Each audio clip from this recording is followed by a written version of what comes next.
Atas petunjuk penyelamat kita dan menurut ajaran ilahi, maka beranilah kita bernyanyi. Bapa kami yang ada di surga, dimuliakanlah namamu.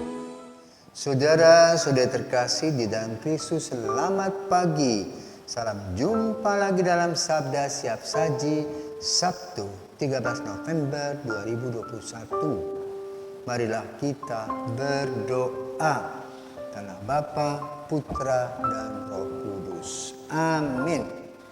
Allah Bapa Maha Kudus, Maha Mulia, para pencari keadilan memperoleh sabda hiburan dan harapan dalam diri Yesus, Putra kesayangan-Mu.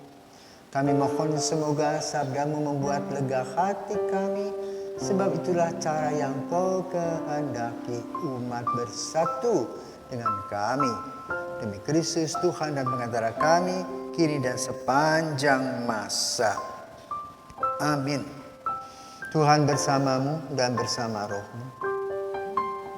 Inilah Injil Yesus Kristus menurut Lukas. Dimuliakanlah Tuhan.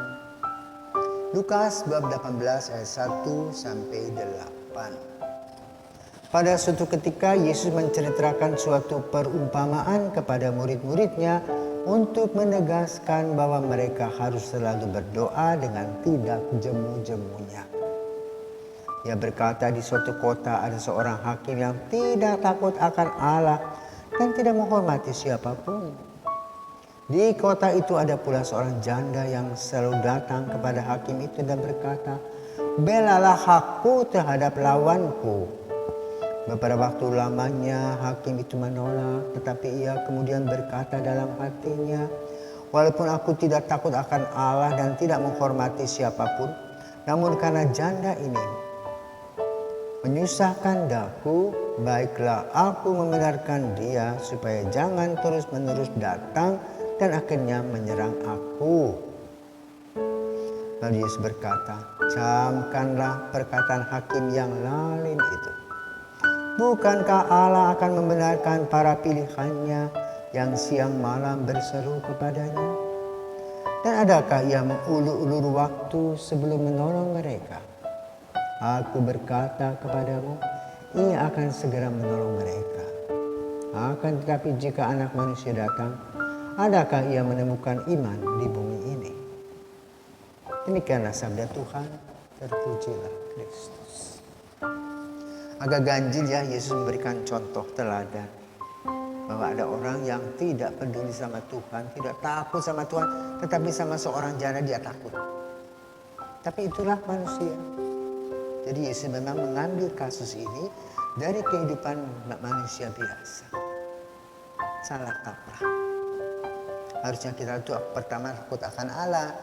Tapi karena Allah itu tidak kelihatan, tidak kita bisa pegang, lalu dianggap sepele. Nah, inilah mentalitas Adam dan Hawa. Sudah diberi bagus-bagus, acuh dan cuek. Lalu mencari yang lain.